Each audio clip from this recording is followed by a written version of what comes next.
안녕하십니까 여러분, 에임입니다. 오늘은 번역되지 않은 신간이 아닌 이미 번역되어 베스트셀러 반열에 오른 검증된 책 철학자와 늑대를 소개하고자 합니다. 이 책은 한 마리 늑대에 관한 동물기이자 늑대라는 거울에 비친 인간의 진실 또한 보여주는 가장 독창적인 대중 철학서라는 평을 들었습니다. 책 철학자와 늑대 소개 시작하겠습니다. 동물과 진정으로 교감한다는 건 어떤 것일까요? 사진에서 보다시피 저는 동물과 교류를 했는데 솔직히 피상적인 단계에서 그쳤던 것 같습니다. 그렇다면 진정으로 동물을 위하고 교감하는 것은 어떤 것일까요?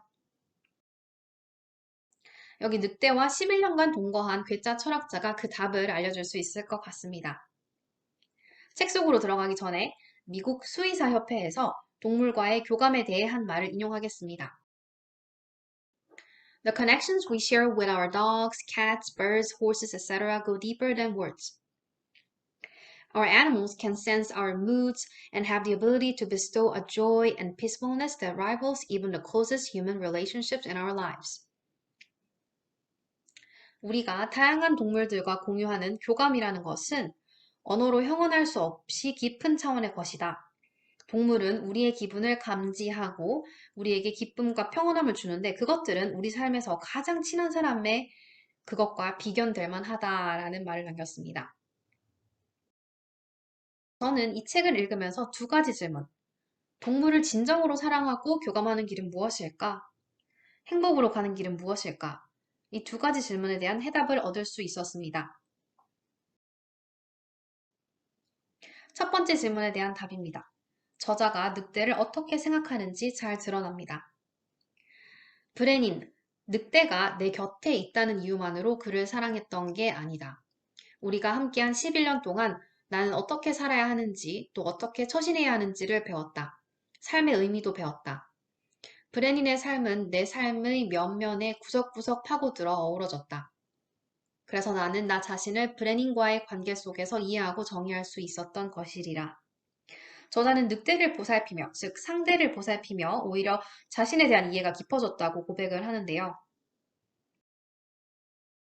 계속해서 살펴보도록 하겠습니다. 우리 곁을 머물렀던 사람들에 대한 기억은 의식적으로 기억하지 않아도 우리의 생활 속에 자연스럽게 녹아있다. 누군가를 기억하는 가장 중요한 방법은 그들이 형성하도록 도와준 나의 모습으로 살아가는 것이다. 그들이 만들어준 사람의 모습으로 사는 것은 단순한 기억이 아니라 그들을 존경하는 방법이다. 나는 언제나 나의 늑대 형제를 기억할 것이다. 늑대와 인간의 교류에서의 이러한 깨달음은 인간 관계에서도 시사하는 바가 많은 것 같습니다. 소설 데미안의 한 대목이 기억이 나는데요. 주인공이 데미안을 기억하며 데미안이 준 무형의 자산을 마음속 깊이 새기며 그것을 실천하며 살아가겠다는 의지를 보여주는 부분과도 많이 닮아 있는 것 같습니다. 동물의 매력은 어디서 나오는 것일까요? 나른한 오후 햇살을 받으면서 잠이 든 이 고양이를 보면 절로 힐링이 됩니다. 동물의 귀여운 매력 이외에도 저자는 늑대를 다음과 같은 이유로 사랑한다고 합니다. 바로 인간에게 행복에 대한 새로운 시각을 제공하기 때문입니다.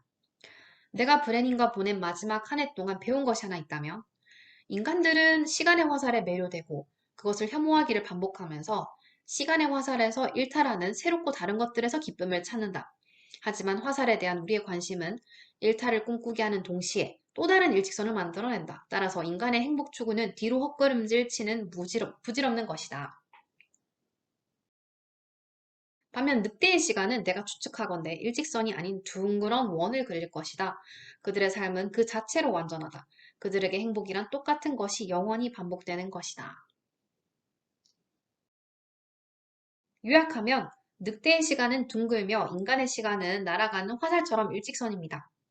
그렇기에 쏜살같이 지나간 과거에 연연하기도 하고 아직 오지 않은 미래에 대한 막연한 불안감으로 인간은 순간의 행복을 간과하는 경우가 많습니다. 여러분은 지금 어떤 삶을 살고 있는지요? 순간의 삶에 얼마나 충실하게 살고 있는지요?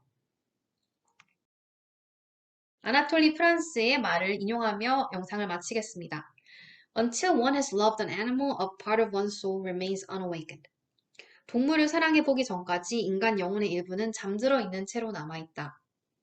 동물권에 대한 흑백 논리에서 벗어나 인간과 동물의 진정한 상생을 모색하는 책, 철학자와 늑대였습니다. 좋아요와 구독 부탁드립니다. 감사합니다.